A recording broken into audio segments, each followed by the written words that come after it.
சாரா boutique எல்லாரும் திட்டினாங்க. எனக்கு என் மேல ஒரு கான்ஃபிடன்ஸ் என்னால பண்ண முடியும் அப்படின்னு சொல்லிட்டு ஜாப குவிட் பண்ணிட்டு மெயின் ரோட்ல பஸ் ஸ்டாப் கிட்ட ஒரு ஷாப் கிடைச்சது. அட்வான்ஸ்லாம் குடுத்துட்டோம். அப்புறம் என்ன சொல்லிட்டாங்க, உங்களுக்கு அந்த கடை இல்ல அப்படின்ட்டாங்க. 3 டேஸ் நான் தூங்கல, அழுதேன். எனக்கு ரொம்ப ஃபாலோவர்ஸ் இருக்கிறதுனால தே நெவர் அத நம்ம கம்மியா இருக்குன்றத நினைச்சு அவங்க நமக்கு ரெஸ்பான்ஸ் பண்ணல ப்ராப்பரா. கடைசி வரைக்கும் யாருமே சப்போர்ட் பண்ணல.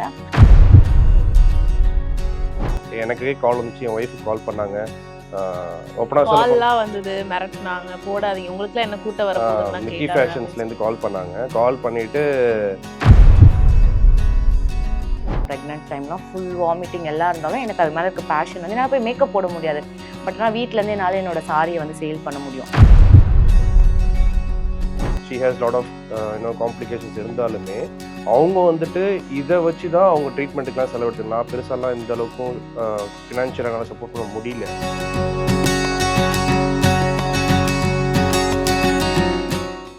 மூவி வேர்ல்டு மீடியா நேயர்களுக்கு வணக்கம். இன்னைக்கு நம்ம கூட இந்த கான்வர்சேஷன்ல யார் இருக்காங்க அப்படின்னா, சாரா பொட்டிக்குரிய 2 பில்லர்ஸ், அதாவது வெங்கட் அண்ட் சரண்யா தான் இருக்காங்க. வணக்கம், 2 பேரும் எப்படி இருக்கீங்க? நல்லா இருக்கும். Lovely couple. நீங்க ஃபர்ஸ்ட் ஆஃப் ஆல் நான் அதை சொல்லிடுறேன். ஏன்னா சப்போர்ட்டிங் ஈச் அதர் அப்படிங்கிற ஒரு விஷயம் இருக்கு இல்லையா, அதை பார்க்க முடியுது. First of all Sara boutique start ஆன இடமே எங்க? சாரா பொட்டிக் வந்து ஃபர்ஸ்ட் வந்து 5 இயர்ஸ் பிஃபோர் நான் ஒர்க் பண்ணிட்டு இருந்தேன். ஒரு ஜாப் குவிட் பண்ணிட்டு. நீங்க ஐ 2 வாஸ் பேரும் ஐடின்னு நான் கேள்விப்பட்டேன். ஆமா. நான் ஃபினான்ஸ் இதில இருந்தோம். பிபிஓ ஃபினான்ஸ்ல இருந்தோம். ஸோ நான் வந்து ஒரு 5 இயர்ஸ் 2020ல நான் ஜாப குவிட் பண்ணேன். மேக்கப் ஆர்டிஸ்ட்டா ஸ்டார்ட் பண்ணிட்டு. ஸோ அப்போ எல்லாரும் சொன்னது அப்பதான் ஃபினிஷ் பண்ணேன். நான் மேக்கப் முடிச்சுட்டு started as a makeup artist. முடிச்சு ஒரு 1 ஆர் 2 மந்த்ஸ்ல எனக்கு ஒரு கான்ஃபிடன்ஸ் என்னால பண்ண முடியும் இத அப்படின்னு சொல்லிட்டு. ஸோ அப்பதான் ஸ்டார்ட் ஆச்சு. அப்ப எல்லாரும் திட்டினாங்க. நல்லா ஏர்ன் பண்ணிட்டு இருக்க. ஆல்மோஸ்ட் 1 லேக் கிட்ட இவ்ளோ பேர் உன் கீழ வொர்க் பண்றாங்க. டீம் லீடரா மேனேஜ் பண்ணிட்டு இருக்க. இப்பதான் ஸ்டார்ட் பண்ணியிருக்க அந்த கெரியர. நீ கொஞ்சம் லெவல் செட்டில் ஆகிறதுக்கு ஒரு 6 மந்த்ஸ் டூ 1 இயர் ஆகும். நீ வந்து விடாதன்னாங்க. எனக்கு என் மேல ஒரு கான்ஃபிடன்ஸ் என்னால பண்ண முடியும் அப்படின்னு சொல்லிட்டு ஜாப குவிட் பண்ணிட்டு started as a makeup artist. அப்போ வந்து பார்த்தீங்கன்னா, நெறைய செலிபிரிட்டீஸோட ஒர்க் பண்ணியிருக்கேன். அ நெறைய இந்த மாதிரி பேக் எண்ட்ல சொல்லுவேன். விஜய் டிவி சீரியல் ஆர்டிஸ்ட்க்கு எல்லாருக்குமே வந்து ஃப்ரீலான்ஸரா நெறைய பண்ணியிருக்கேன். அதுக்கப்புறம் ஒரு 3 இயர்ஸ் அப்படியே நல்லா போயிட்டு இருந்துச்சு. அடுத்து கொஞ்சம் ஃபேமிலி இஷ்யூஸ்னால ஐ டுக் அ பிரேக். எங்க அக்காவோட ஹெல்த் இஷ்யூஸ் இருந்தனால. தென் ஐ காட் மேரிட். அப்போ அப்படியே மேக்கப் என்னால கன்டின்யூ பண்ண முடியாத லைக் செலக்டட் ஆஃப் கப்பிள்ஸ் என்னால என்னோட ஈஸி ஆக்சஸிபிளா இருக்க பிளேஸ்ல வரைக்கும் மேக்கப் கன்டின்யூ பண்ணிட்டு இருந்தேன். அப்ப அந்த மேக்கப் போயிட்டு இருக்கப்பவே எனக்கு வந்து அந்த மேக்கப் போகும்போது எல்லாரும் சாரீஸ் வாங்குறது, ஜுவல்ஸ் வாங்குறது அது எனக்கு எப்பவுமே ரொம்ப ஒரு இன்ட்ரெஸ்ட் இருந்தது. ஸோ ஒரு ஆன்லைன்ல ஐ ஸ்டார்டட் 3 இயர்ஸ் பேக் வந்து ஸ்டார்ட் பண்ணேன். என்னோட வெட்டிங்க்கு முன்னாடியே ஸ்டார்ட் பண்ணது தான் இந்த பொட்டிக் நானும் என் ஃப்ரெண்டும் சேர்ந்து. So makeup plus online boutique 2மே சைமல்டேனியஸா போயிட்டு இருந்துச்சு. ஸோ போஸ்ட் மேரேஜ் அப்படியே போயிட்டே தான் இருந்தது. பிரெக்னன்ட் டைம்லாம் ஃபுல் வாமிட்டிங் எல்லாம் இருந்தாலும் எனக்கு அது மேல இருக்க பேஷன் வந்து என்னால போய் மேக்கப் போட முடியாது. பட் ஆனா வீட்லேருந்து என்னால என்னோட சாரிய வந்து சேல் பண்ண முடியும். அந்த பிரேக் இருந்தாலும் இது என்னால பண்ண முடியும்ன்றதுனால மாடியில தான் லைட் இருக்கும். என்னோட அம்மா வீட்ல தான் இருந்தேன் த்ரூ அவுட் த பிரெக்னன்சி. கீழ இருந்து எனக்கு நெறைய காம்ப்ளிகேஷன். டாக்டர் நடந்துலாம் ரொம்ப நடக்காதீங்க அப்படின்னு ஆனாலும் பொறுமையா என் சிஸ்டர்ஸ் 2 பேர் இருப்பாங்க. கைப்புடிச்சு மேல போயிட்டு ரெடி ஆயிட்டு அப்படியே இந்த சாரீஸ், ஆஃபர் சாரீஸ் அப்பவும் பண்ணிட்டே இருந்தேன். என்னோட 8த் மந்த் வரைக்கும் அந்த வீடியோஸ்லாம் போட்டுட்டே இருந்தேன். வீட்ல இருந்தேன். இப்ப நல்லா பார்த்துட்டு இருந்தேன். தென் சி செக்ஷன் அப்போ தான் வந்து டெலிவரி. ஆக்சுவலாக எனக்கு வந்து நானும் ஒர்க் பண்ணிட்டு இருந்தேன். ஆமா, சேலரி நான் தான் ஆக்சுவலா கல்யாணத்துக்கு முன்னாடி ஆனா நீங்க ஸ்டார்ட் பண்ணிட்டீங்க. பொட்டிக் மேக்கப்லாம் வந்துட்டு. நீங்க சப்போர்ட் பண்றது அதுக்கப்புறம் வந்த விஷயங்கள். அதுதான் மேரேஜ்க்கு அப்புறம் அவங்க வந்துட்டு அவங்க அம்மா வீட்டில் போயிட்டாங்க ப்ரெக்னன்சிக்கு. ஸோ அதுக்கப்புறமேட்டு என்ன ஆச்சுன்னா, வீட்டில் இருந்துகிட்டே பிஸ்னஸ் ஸ்டார்ட் பண்ண ஆரம்பிச்சிட்டாங்க. ஸோ அந்த டைமில் எனக்கு அந்த அளவுக்கு ஏர்னிங் கிடையாது ஆஃபீஸில் ஒர்க் பண்ணிட்டு இருக்கும்போது. ஸோ இதுதான் அவங்களுக்கு வந்து மெடிசனு, ட்ரீட்மெண்ட்டுக்கு செலவு இதெல்லாமே அவங்கள ஓன்லியே பண்ண ஆரம்பிச்சிட்டாங்க. Even though she has lot of complications இருந்தாலுமே, அவங்க வந்துட்டு இத வச்சு தான் அவங்க ட்ரீட்மெண்ட்டுக்குலாம் செலவெடுத்து. நான் பெருசாலாம் இந்த அளவுக்கும் ஃபினான்ஷியலா என்னால சப்போர்ட் பண்ண முடியல. பட் இருந்தாலுமே அவங்க பிசினஸ் பண்ணி அவங்களே எவ்ரி எவ்ரி மந்த் ஒரு மந்த் வந்துட்டு ஹாஸ்பிட்டல்ல கூப்பிடுவாங்க. இந்த டெஸ்ட் எடுக்கணும், இந்த டெஸ்ட் எடுக்கணும் அப்படின்னு சொல்லிட்டு. அந்த அளவுக்கு எங்கள்ட்ட ஃபினான்ஷியலா இல்ல. பட் ஆனா இவங்களே பிசினஸ் பண்ணி அந்த காசுல ட்ரீட்மெண்ட்டுக்கு அவங்க செலவு எடுத்துக்கிட்டாங்க. ஓகே. பட் ஆனா இப்போ பேக் எண்ட்ல இருந்து சப்போர்ட் பண்ணுவாங்க. நெறைய ஃபேமிலி வந்து எனக்கு பயங்கர சப்போர்ட். இவங்க ஃபேமிலியுமே பயங்கர சப்போர்ட். 2 ஓகேங்களா? பக்கமுமே பயங்கர இவங்க சப்போர்ட். வந்து ஃபினான்ஷியலா அப்பாலாம் நல்ல ஸ்டேபிள் எல்லாமே. பட் ஆனா இவர் யாரையுமே டிபெண்ட் பண்ணியிருக்க மாட்டார். அந்த டைம்லயும் ஹி வாஸ் 80 கே. பட் ஆனா ஹவுஸ் இஎம்ஐ, நம்ம கார் இஎம்ஐ அதெல்லாம் தாண்டி இருந்த கமிட்மெண்ட்ஸ். எங்கள் மேரேஜ்க்கு எல்லாமே நாங்களே தான் பண்ணோம். அதோட கமிட்மெண்ட்ஸ்லாம் இருந்துச்சு. ஆஃப்டர் மை மேரேஜ் ஒரு 4 மந்த்ஸ் கழிச்சு ஐ காட் மை ப்ரெக்னென்ட். அந்த கடன்லாம் அந்த டைம்ல எங்களுக்கு கொஞ்சம் ஃபினான்ஷியலாக ஸ்ட்ரகிள் இருந்ததுனால அந்த ஏர்னிங் வந்து அதிகமாக எங்களுக்கு தேவைப்படுது. லைக் 80,000 பத்தலை. ஸோ அப்போ நானும் ஏர்ன் பண்ணிட்டு இருந்தேன். ஸோ 2 பேருமே ஈக்குவலாக தான் சப்போர்ட் பண்ணுவோம். இவர் வந்து எதுக்குமே நோ சொல்ல மாட்டார் எனக்கு, நான் எது கேட்டாலும். பிரெக்னன்சி நோ முடிச்சு சொன்னா என்ன நடக்கும்? இல்ல அது அவர்ட்ட எதுனாலுமே கேட்டாதான் தெரியும். எது கேட்டாலும் இது வரைக்கும் நோன் வந்து நான் இது பண்ணணும்னா பண்ணிக்கோ. அதே மாதிரி தான் பிரெக்னன்சி முடிச்சு 3rd மந்த் எனக்கு சி செக்ஷன். எல்லாரும் சொன்னாங்க சி செக்ஷன் எங்க அம்மா அனுப்பவே மாட்டேன்னு சண்டை. நீ வந்து 6 மந்த்ஸ் to 8 மந்த்ஸ் இங்க இருந்து கொஞ்சம் பாப்பா வளர்ந்துட்டோம், அப்புறம் நீ பிகாஸ் நாங்க தனியா இருந்தோம், நீ இருன்னு சொன்னாங்க. இவருல ஒரு கடை வருது சேல்க்காக, நீ பாக்குறியான்னு என்ன சும்மா கூப்பிட்டாரு. ஒரு 3rd மந்த் வந்து சும்மா இவங்க அம்மா கிட்ட எல்லாம் பாப்பாவை காட்டலான்ட்டு வந்தோம். பார்த்தோம், பிடிச்சிருச்சு. நான் சொன்னேன் இதை எடுத்துடலாம்ப்பா, ஒரு 3 lakhs ஆகும். சரி நீ எடு, நான் பாத்துக்கிறேன், அவ்வளவுதான். எனக்காக ரொம்ப லோன் 5 supportive-ஆ lakhs இருக்காங்க. லோன் எடுத்து அவ்வளோ கமிட்மெண்ட்லயும் லோன் எடுத்து நீ ஸ்டார்ட் பண்ண. அடுத்து அப்படியே போயிட்டே இருந்தது 1 இயர். நான் இன்னும் எனக்கு என்னமோ இது சின்னதாவே பண்றோம், நம்ம நெக்ஸ்ட் லெவல் போனோம்னா கொஞ்சம் வெளியே போனோம். நான் எடுத்த ஃபர்ஸ்ட் ஷாப் என்னோட வீட்டு பக்கத்துல ஒரு 5 minutes வாக்கபிள் டிஸ்டன்ஸ். ஸோ என் பாப்பா வச்சுட்டு நான் அங்க போய் ஃபீட் பண்ணுவேன். ஈவினிங் மட்டும் தான் என் ஷாப் ஓப்பனாக இருக்கும், 4 to 10. ஸோ எல்லா கஸ்டமர்ஸும் அந்த டைம்ல தான் எனக்கு வருவாங்க. அங்கேயே ஃபீடிங் ரூம் இருக்கும், அங்கேயே நான் என் பாப்பாவோட தொட்டில் இருக்கும் வச்சுட்டு ஈவினிங்ல ஷாப் இருப்பேன். டேல வேணும்னா கஸ்டமர் கால் பண்ணுவாங்க, கடைக்கிட்ட இருக்கேன், அப்போ நான் போய் ஓப்பன் பண்ணிட்டு கொடுத்துட்டு வந்துடுவேன். அந்த டைம்ல ஒரு நைட் ஷிஃப்ட். ஸோ டேல வீட்டில் இருப்பாரு, பாப்பாவை பார்த்துப்பாரு. அதுக்கப்புறம் அப்படியே போயிட்டே இருந்தது. எனக்கு என்னமோ நம்ம ரொம்ப சின்ன சர்க்கிள் இந்த ஷாப் வச்சிருக்கோம், எனக்கு இன்னும் கொஞ்சம் பெருசா பண்ணணும் அப்படின்னும் போது எல்லாமே அப்படியே அமைஞ்சுது எங்களுக்கு. மெயின் ரோட்ல பஸ் ஸ்டாப் கிட்ட ஒரு ஷாப் கிடைச்சது. அட்வான்ஸ்லாம் கொடுத்துட்டோம். அப்புறம் என்ன சொல்லிட்டாங்க, உங்களுக்கு அந்த கடை இல்லை அப்படின்ட்டாங்க. 3 days நான் தூங்கல, அழுதேன். எனக்கு ரொம்ப ஏன்னா எல்லாரும் நல்லா தான் நடக்கிற மாதிரி இருக்கு, அப்புறம் திருப்பி வாங்குது அப்படின்னு சொல்லிட்டு 1 month நாங்க விட்டுட்டோம். இவர் ரொம்ப என்ன விடு விடு, இது இல்லைன்னா என் ஃப்ரெண்ட்ஸ் எல்லாம் இதை விட கன்வின்ஸா சூப்பரா உனக்கு ஒரு கடை கிடைக்கும்ட்டு. ஒண்ணு ஆனா போதுன்னா அதோட பெட்டரா கிடைக்கும்னு நாங்க நம்பணும் ஆக்சுவலா. ஆனா அதே கடை எங்களுக்கு திருப்பி வந்துச்சு. அதே ஓனர் கால் பண்ணி இன்னொருத்தவங்க கேன்சல் பண்ணிட்டாங்க, உங்களுக்கே அந்த கடை தரோன்ட்டு. அட்வான்ஸ் கொடுத்துட்டோம் 2 lakhs. எங்களுக்கு சொல்லாதே அட்வான்ஸ் எங்களுக்கு ரீஃபண்ட் பண்ணிட்டாங்க. எங்களுக்கு நோட்டீஸ் கூட சொல்லல. அனுப்பிட்டு காலைல கால் பண்ணி சொல்றாங்க, உங்களுக்கு நாங்க அனுப்பிட்டோம் 2 lakhsன்னு சொல்லிட்டு. அப்ப எப்படி இருக்கும்? நம்ம ஒரு விஷயத்த இங்க மெயின்ல நம்ம பெரிய பேர் போட்டு, போர்ட் போட்டு, பஸ் ஸ்டாப்ல இருந்து எல்லாரும் நம்ம இடத்துல அந்த கடை பார்க்க போறாங்கன்னும் போது பிரேக் ஆயிடுச்சு. அப்ப இவர் தான் சொன்னாரு, இதை விட உனக்கு பெட்டரா கிடைக்கும், உனக்கு வேற எங்க வேணா நம்ம பார்க்கலான்ட்டு. பட் ஒரு டைம் பிரேக் எடுப்போன்னும் போது அகைன் அவங்களா கால் பண்ணி உங்களுக்கு நாங்க தரோம். ஸோ பட் திங்ஸ் அவங்க ஹேப்பன். இன்டென்ஷனலா பண்ணல. Lot of politics, lot of problems அங்க அந்த ஏரியால இருந்துச்சு. ம். பட் அவங்க வந்து ரீசனபா எங்களுக்கு தரக்கூடாதுன்ற எண்ணம் கிடையாது. அது ஒண்ணு. பட் ஆனால் லாட் ஆஃப் பாலிடிக்ஸ் அங்க நிறைய இருந்துச்சு. ஸோ அதனால அந்த கிடைக்காம போச்சு. பட் அதை விட பெட்டரா எங்களுக்கு கிடைச்சது. அதே இடத்துல ஃபர்ஸ்ட் 3ஆவது ஷாப் தான் கிடைக்கிறதா இருந்துச்சு. ஃபர்ஸ்ட் ஷாப் கிடைச்சிச்சு. கார்னர் ஷாப்பா இன்னும் விசிபிலிட்டி நல்லா கிடைச்சிச்சு. So everything happens for reason அப்படின்ற மாதிரி ஸ்டார்ட் பண்ணேன். அப்போ ஒரு ஒர்க்ல தான் இருந்தார் உண்மையா. இப்போ நீங்க வந்து ஃபுல்லாவே பொட்டிக் இதுல ஆமா. வந்துட்டீங்களா ஸோ சார்? டிசம்பர் தான் நாங்க ஸ்டார்ட் பண்ணோம் அந்த ஷாப்ப. ஸோ அது வரைக்குமே அப்ப வந்து மேனேஜரா மாறி was earning more than 1 lakh அந்த ஆஃபீஸ்ல. ஸ்டார்ட் பண்ணி ஒரு 20 days தான் இருக்கும். நான் ஒண்ணே ஒண்ணு தான் சொன்னேன், எனக்கு கஷ்டமா இருக்கு. பாப்பாவும் இப்போ கொஞ்சம் 1 year ஆகி ஓடுறா வரா. என்னால இந்த கடையை தனியா பார்க்க முடியல. நீ எனக்கு சப்போர்ட் பண்ணுவியா? அவ்வளவுதான். பேப்பர் போட்டாரு. 1 weekல ரிலீவ் ஆயிட்டாரு. இல்ல ஆக்சுவலா நீங்க இப்படி கூட திங்க் பண்ணிக்கலாமே. நான் ஒரு பக்கம் ஏர்ன் பண்றேன், நீங்க ஒரு பக்கம் ஏர்ன் பண்ணுங்க.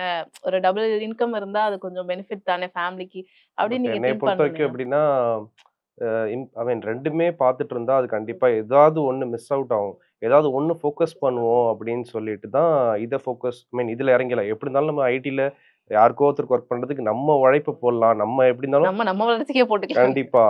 எப்படியும் அங்க உழைப்ப போறது, இங்க உழைப்ப போட்டா, இன்னொரு 5 இயர்ஸ்க்கு அப்புறம் நமக்கு கீழ நெறைய பேர் வேலை செய்வாங்க. நமக்கு நெறைய பேர் சப்போர்ட் பண்ணலாம் அப்படின்னு ஒரு இன்டென்ஷன்ல தான் இருந்தேன். இப்ப ஆக்சுவலா நல்லா I think it's going in a positive way right now. இன்னைக்கு வந்து பாத்தீங்கன்னா, அந்த பொட்டிக் அப்படிங்கிற விஷயம் வந்துட்டு ரொம்பவே பாப்புலரா இருக்கு. நெறைய பேர் பொட்டிக் வச்சிருக்காங்க. எக்ஸ்போ யார பார்த்தாலுமே அந்த பொட்டிக் வச்சிருக்க எல்லாரும் எக்ஸ்போன்னு போட்டுட்டே தான் இருக்காங்க அடுத்தடுத்து. அப்படின்றப்போ நீங்க ஃபர்ஸ்ட் டைம் போடுறீங்கன்றப்போ என்னென்ன விஷயங்கள்லாம் ஃபர்ஸ்ட் ஆஃப் ஆல் ஒரு ஃபேஸ் பண்ணீங்க? ஸ்ட்ரகிளா என்னென்ன ஃபேஸ் பண்ணீங்க? ஃபர்ஸ்ட் வந்து நான் எக்ஸ்போ போடுறதுக்கு முன்னாடி நான் என்ன யோசிச்சேன்னா, ஒரு 3, 4 எக்ஸ்போக்கு நான் போய் அங்க எக்ஸ்போ பண்ணல. எக்ஸ்போ கிட்ட நான் ஸ்டால் போட்டிருந்தேன். அப்பதான் எனக்கு ஃபர்ஸ்ட் எக்ஸ்போ பத்தி ஒரு ஐடியா வந்துச்சு. நான் ஒரு 3 முறை ஸ்டால் போட்டிருந்தேன். அங்க என்னென்ன எல்லா இடத்துலயும் குறை இருக்கும், நிறை இருக்கும். அது என்ன வந்து என்னோட நாலேஜ்ல அங்க என்ன தப்பா இருக்கு, நம்ம என்ன அதை பெட்டரா பண்ணணுன்ற நாலேஜ் கெயின் பண்றதுக்கே ஒரு 3 months வி டுக் டைம். அதுக்கப்புறம் எங்களுக்கு தோணுச்சு இது நம்மளால பண்ண முடியும்ன்றத தாண்டி நாங்க எக்ஸ்போ போட போயிருந்தோம்ல இடத்துல. அங்க நிறைய பெரிய பெரிய ரீச் ஆன பிராண்ட்ஸ்மே அங்க வந்திருந்தாங்க. ஸோ நாங்க ஒரு 1500 ஃபாலோவர்ஸ் வச்சிருக்கப்ப நிறைய பேர் கொலாபரேஷன்ஸ்லாம் பார்ப்போம்ல. ஸோ நமக்கு என்ன தோணும், நமக்கு ஒரு ஃபாலோவர்ஸ் இருக்கவங்க நம்மள கொலாபரேட் பண்ணாங்கன்னா நம்ம பேஜும் 4 பேருக்கு தெரிய வரும் அப்படின்றதுக்காக we reached out few people. So நமக்கு ஃபாலோவர்ஸ் இருக்கிறதுனால தே நெவர் அதை நம்ம கம்மியாக இருக்குன்றதை நினச்சி அவங்க நமக்கு ரெஸ்பான்ஸ் பண்ணல ப்ராப்பராக. நான் கேட்டேன், இப்போ வீடியோ எடுக்க வர முடியுமான்னு கேட்கும்போது இல்லை, அப்புறம் வரேன், இதே மாதிரி சொல்லி சொல்லி கடைசி வரைக்கும் யாருமே சப்போர்ட் பண்ணல. 1 or 2 பீப்புள் நிஜமாவே சப்போர்ட் பண்ணாங்க, நான் வந்து பண்ணி தரேன்ட்டு. பட் ஆனால் நிறைய பேர் பண்ணலன்னும் போது நமக்கு தோணுச்சு, அப்ப நம்ம அந்த ஸ்டாண்டர்ட்க்கு வரணும். நம்மள ஆமா நம்ம ரீச் ஆனாதான் நமக்கு அந்த ரெஸ்பெக்ட் கிடைக்குது. இப்ப இருக்க ஒரு இதுல வந்து ஃபாலோவர்ஸை வச்சுதான் ஒருத்தவங்க ஜட்ஜ் பண்றாங்க. நீ 100K வச்சிருக்கியா, அப்பா நீ பெரிய ஆளு. 1 மில்லியன் வச்சிருக்கியா, என்னை அவ்வளவுதான். பொறுத்த வரைக்கும் தான் இந்த 2K ஃபாலோவர்ஸ் வச்சு நம்மளால பண்ண முடியாதா? எங்களாலையும் பண்ண முடியும். அந்த அளவுக்கு ஃபாலோவர்ஸ் இருந்தாலும் சரி, இல்லைனாலும் சரி, எங்களாலையும் பண்ண முடியும்னு நிரூபிச்சு காட்டணும். பட் நிறையா எனக்கு கால் வந்துச்சு, என் ஒய்ஃபுக்கு கால் பண்ணாங்க. ஓப்பனா சொல்ல போனா கால்லாம் வந்தது, மிரட்டுனாங்க, போடாதீங்க உங்களுக்குலாம் என்ன கூட்டம் வரப்போகுதுன்னு மிக்கி கேட்டாங்க அப்படின்னு ஃபேஷன்ஸ்லேருந்து கால் பண்ணாங்க. கால் பண்ணிட்டு எனக்கு கால் பண்ணாங்க, உங்கள் ஒய்ஃபை போட வேணாம்னு சொல்லுங்க. அவங்களுக்கு வந்து ஒரு ஃபேமே இல்லை. எல்லாரும் அதுக்கப்புறம் விட்டு ஸ்கேம் சொல்லுவாங்க. இது ஒரு பெரிய விஷயம், சின்ன விஷயம் கிடையாது. அப்படி இப்படி சொன்னாங்க. நான் அப்படியே சரி ஓகேன்னு சொல்லி வச்சுட்டேன். ஏன் ஓகேன்னு சொல்லி வச்சேன்னா, இந்த எக்ஸ்போ எப்படி நடத்தி காட்டணுன்ற அவர் ஒரு ஈகோ பாயிண்ட்டா எனக்கு ஒரு ஒரு சின்ன ஒரு தட்டி விட்ட மாதிரி இருந்துச்சு. இன்னும் இவர் இப்படி ட்ரிகர் பண்ணிருக்காரு. ஆக்சுவலா அவர் வந்து நான் சொல்லக்கூடாது இந்த மாதிரி. நம்ம எல்லாருமே வாழ தான் வைக்கணும். அவர் நார்த் இந்தியாலேருந்து வந்து அவர் நம்ம கிட்ட பிழைக்கிறாரு. நம்ம இங்க இருந்துட்டு ஏன் பிழைக்க முடியாது? அப்படின்ற ஒரு விஷயம் எனக்கு தோணுச்சு. அப்படி கிடையாது நான் யோசிச்சது. அவர் வந்து என்ன சொன்னாருன்னா, மேபி அவரும் அதே டேட்ஸ்ல எக்ஸ்போ பண்றாங்க போல. அது என்னோட இஷ்யூஸ் இல்ல. எனக்கு என்ன நான் ஒரு 3 நாள் எனக்கு அது ரொம்ப பேடா ஃபீல் பண்ணேன். நான் எக்ஸ்போ போடுறேன்னு சொல்லிட்டு ஆக்சுவலா எனக்கும் என் ஹஸ்பண்டும் நாங்க பேசிட்டு இருந்தோம்.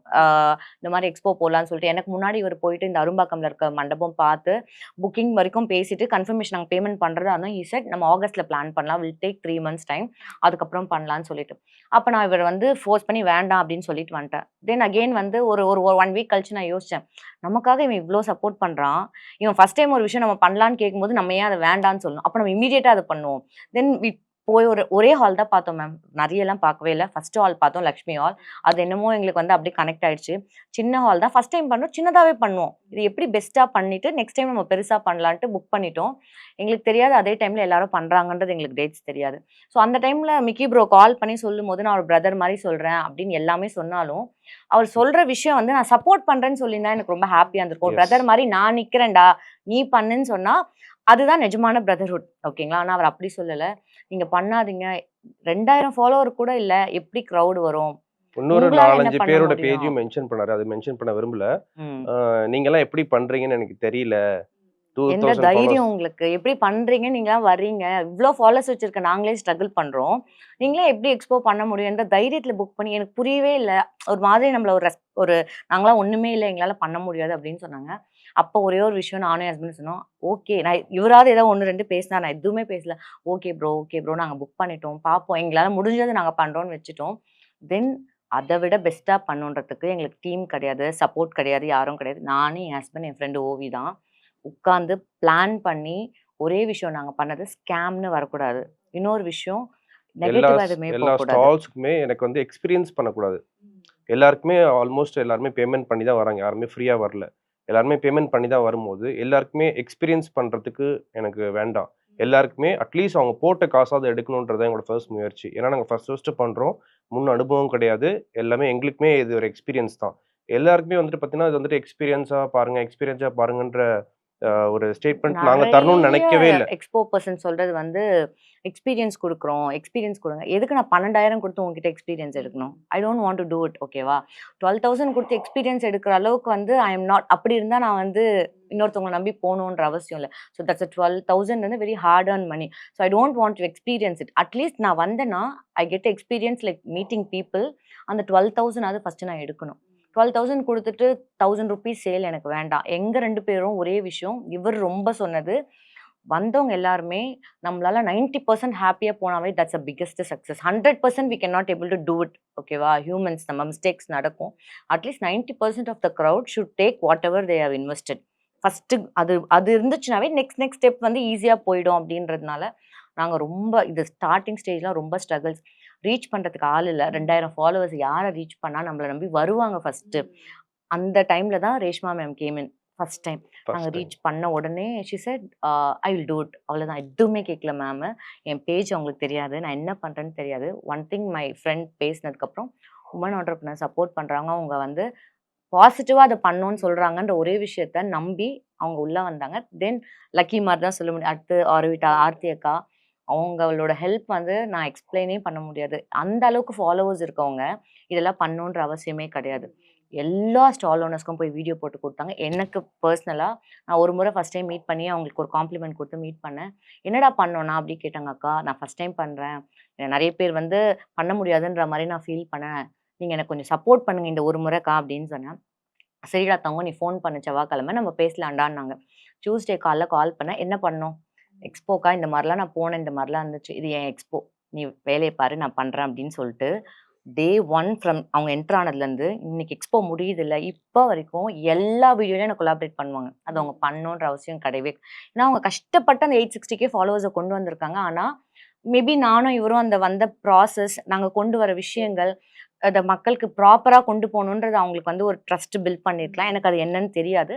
பட் ஒரு கனெக்ட் ஆயிடுச்சு எங்களுக்கும் அவங்களுக்கும். அவங்க சொன்னது நான் பார்த்துக்க, இது ஏன் எக்ஸ்போ, நான் பயந்து டவுன் ஆனேன்னா கால் பண்ணுவாக்கா பயமா இருக்கு. நீ ஏண்டி பயப்படுற, கூட்டம் வந்துரும், நீ நல்லாதான் பண்ற, நான் எனக்கு சொல்லுவேன் லாஸே இல்ல. கூட்டம் அலமோத போகுது, ஓகே. கூட்டம் அலமோத இது போகுது. மேனிஃபெஸ்ட் நீங்க பண்றாரு. எக்ஸ்பெக்ட் அதாவது என்னதான் இருந்தாலும் ஃபர்ஸ்ட் டைம் போடுறீங்க அப்படின்றப்போ சுத்தி இருக்கவங்கலாம் ஒரு பயம் கொடுக்குறாங்க அப்படின்றப்போ நமக்கு உள்ள ஒரு டிஃபால்ட்டா ஒரு பயம் வரும். கூட்டம் வருமா வராதான்னு எக்ஸ்பெக்ட் பண்ண அளவுக்கு வந்துதா உங்களுக்கு கூட்டம்? நீங்க இல்ல நான் வந்துட்டு எனக்கு பண்ணதெல்லாம் விட முன்னாடியே தெரியும் அதிகம். இத்தனை பேர் நம்ம அவர் பயங்கரமா ஸ்ட்ராங்கா மேனிஃபெஸ்ட் அவர் பண்ணிருக்காரு. ஃபர்ஸ்ட்ல வரும் இருந்தே கூட்டம். மேனிஃபெஸ்ட் தான். அவர் வந்து நான் எக்ஸ்போ புக் பண்ணிட்டேன்ல, இது மெயின் இடம், கூட்டம் அல்லும் பாரு. நீ எப்படி 2000 ஃபாலோ நம்ம எனக்கே ஒரு நான் பண்ண முடியும்னு தெரியும். பட் அதுக்குன்னு ஒரு வழி இருக்குல்ல, we cannot do it something அப்படியே. அப்போ நான் வந்து அந்த ப்ராசஸை ட்ரஸ்ட் பண்ணேன். பட் அது ஒன்று ஒன்றா போக போக தான் எனக்கு அந்த கான்ஃபிடன்ஸ் பில்ட் ஆச்சு வருவாங்க அப்படின்றது. ஆனால் எதுவுமே இல்லாத போது இவரில் இது நடக்கும், கூட்டம் தான் நீ மேனேஜ் எப்படி பண்ண போறன்றதை மட்டும் நீ பாரு அப்படியே தான் சொல்லிட்டு இருந்தாரு. கூட்டம் நிஜமாவே அலமோத நடந்துச்சு. போகுது, அதை எப்படி நம்ம மேனேஜ் பண்ணுவோம், கட்டுக்கடங்காத கூட்டம் வரப்போகுது, எப்படி மேனேஜ் பண்ண போறோம் தான் நாங்க இதேதான் பேசிட்டு லாஸ்ட் இருந்தோம். 40 days நான் அப்படிதான் பேசிட்டு, எப்பவுமே நம்ம அப்படிதான் நினைக்கணும். அப்படி நினைச்சா மட்டும்தான் நமக்கு வந்துட்டு காட் கண்டிப்பா தருவார். நம்ம என்ன நினைக்கிறோமோ தருவார். மேனிஃபெஸ்ட் பண்ணது 200% கொடுத்துட்டாரு. அவ்வளவுதான் சொல்ல முடியும். First expo it's a very big success for us. கண்டிப்பா இது ஒரு பெரிய பிளஸிங் இல்லையா? தென் அங்க ஸ்டால் போட்டிருந்த அவங்களுமே என்ன மாதிரி ரிவ்யூஸ்லாம் கொடுத்தாங்க? முடிச்சுட்டு அந்த எக்ஸ்போ முடிச்சுட்டு போறப்போ சில விஷயங்கள் சொல்லியிருப்பாங்க. நிறைகள் இருந்திருக்கும், குறைகளும் இருந்திருக்கும். ஸோ அவங்க எந்த அளவுக்கு எக்ஸ்பீரியன்ஸ் இருந்தது, என்னென்ன ரிவ்யூஸ்லாம் கொடுத்தாங்க? குறைகள் வந்து என்ன ஒரு விஷயம் ஃபீட்பேக் கொடுத்தாங்கன்னா, அது நானுமே வந்து ஃபீல் பண்ணேன். ஒரே ஒரு விஷயம் வந்து சொன்னது வந்து, அந்த வாக்கிங் ஸ்பேஸ் கொஞ்சம் சின்னதா இருந்தது அப்படின்றது கொஞ்சம் ஃபீட்பேக் ஒரு 2 பேர் என்கிட்ட சொன்னாங்க. நிறைய பேர் சொல்ல 2 பேர் மட்டும் சொன்னாங்க. அதை வந்து நாங்கள் ஃபஸ்ட்டு ஒரு லே அவுட் ஒர்க் பண்ணும்போது பிளான் பண்ணது வந்து இந்த சைடு ஒரு 3 ஃபீட், அந்த சைடு ஒரு 3 ஃபீட் வந்து கம்மி ஆயிடுச்சு. ஏன்னா அந்த ஃபேன் போடுறதுக்கு அந்த இதுக்கெல்லாம் அது வந்து லே அவுட்டில் கொடுக்கும்போது 6 ஃபீட் 8 ஃபீட் சொன்னாங்க. ஒரு 2 ஃபீட் அங்கே கம்மி ஆயிடுச்சு. நாங்கள் நினச்சது அந்த 8 ஃபீட் வரும்ன்ட்டு அந்த 2 ஃபீட் கம்மியானதுனால 6 ஃபீட் வந்து கொஞ்சம் கம்மியாக இருக்குன்ற ஒரு ஃபீட்பேக் இருந்துச்சு. அதை தாண்டி வந்து அந்த ஃபீட்பேக் வந்து பார்த்தீங்கன்னா பெருசாக வேறு எதுவும் எனக்கு வரல. இன்னொன்று வந்து மேலே கீழே வேண்டாம், ஒரே ஃப்ளோரா நெக்ஸ்ட் டைம் பிளான் பண்ணுங்க. ஏன்னா சில பேர் வந்து மேல இருக்கவங்க கீழே க்ரௌட் வருதுன்னு நினைக்கிறாங்க. ஆனா 2 இடத்துலயுமே க்ரௌட் வர ஆரம்பிச்சது, எல்லாரும் ஹாப்பி. பிகினிங் ஆஃப் த டேல நான் சொல்றேன், சாட்டர்டே ஸ்டார்ட் பண்ணும்போது வந்த ஃபீட்பேக் இது. ஸோ இது 2 தான் வந்து குறைகளா எனக்கு வந்தது. மற்றபடி நிறைகள் பார்த்தீங்கன்னா நிறைய பேர் நல்ல ஃபீட்பேக் தான். நெக்ஸ்ட் எக்ஸ்போ எப்போ, இதுவே என்னோட ஹிட் தான். அதேதான் சார். எல்லாருமே பிளான் பண்ணிருப்பீங்களே, இப்போ ஒன்னு சக்சஸ்ஃபுல்லா ஆயிடுச்சு, அடுத்து நம்ம ஒரு எக்ஸ்போ போறோம், எப்போ அடுத்த எக்ஸ்போ பிளான் வெரி பண்ணிருக்கீங்க? சூன் we will announce it.